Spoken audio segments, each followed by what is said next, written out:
வாட்ஸ்அப்ல நீங்க video call பண்ணலாம்னு பாக்குறப்ப இந்த மாதிரி இன்டிமேஷன் ஷோ ஆகும். எதனால இந்த மாதிரி ஷோ ஆகுது, இது எப்படி சரி பண்றது அப்படிங்கறத பத்தி தான் டீடைலா இந்த வீடியோ பார்க்க போறோம். பாக்குறதுக்கு முன்பாக சேனலை சப்ஸ்கிரைப் பண்ணிடுங்க.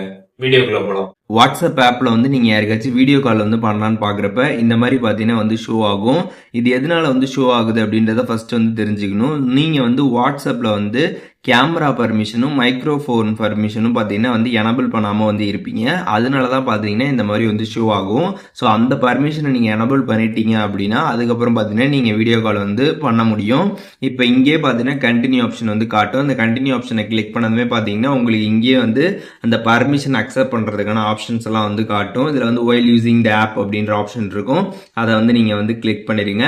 அதுக்கப்புறம் திருப்பியும் ஒரு பர்மிஷன் வரும். அதுக்கும் பாத்தீங்கன்னா ஒயில் யூசிங் த ஆப் அப்படின்ற அந்த ஆப்ஷனை பாத்தீங்கன்னா கிளிக் பண்ணிருங்க. கிளிக் பண்ணிட்டு இதுல பாத்தீங்கன்னா திருப்பியும் கண்டினியூ கேட்கும். கண்டினியூ கொடுத்துட்டு நெக்ஸ்ட் பாத்தீங்கன்னா அலோ கொடுத்துருங்க. இதை நீங்க கொடுத்ததுக்கு அப்புறம் பாத்தீங்கன்னா உங்களுக்கு வீடியோ கால் பாத்தீங்கன்னா ரெடி ஆயிடும். அதுக்கப்புறம் நீங்க வீடியோ காலை கிளிக் பண்ணீங்க அப்படின்னா உங்களுக்கு கால் போகும். நீங்க பேசிக்க முடியும். ஸோ இந்த மாதிரி வரதுக்கான காரணம் ப்ராப்ளம்லாம் கிடையாது. ஜஸ்ட் நம்ம அதற்கான பர்மிஷனை எனபிள் பண்ணாம இருக்கிறதுனால தான் அந்த மாதிரி இன்டிமேஷன் வருது. அதற்கான பர்மிஷனை நம்ம எனபிள் பண்ணிட்டோம் அப்படின்னா அதுக்கப்புறம் பாத்தீங்கன்னா வீடியோ கால்ஸ் எல்லாமே நம்ம ப்ராப்பரா பண்ணிக்க முடியும். ஸோ இப்போ எப்படி இந்த ப்ராப்ளம் சால்வ் பண்றது அப்படிங்கிற டீடைல்ஸ் தெரிஞ்சிருப்பீங்க. இதுல எதுவும் டவுட் இருந்துச்சு அப்படின்னா கமெண்ட்ஸ்ல மென்ஷன் பண்ணுங்க.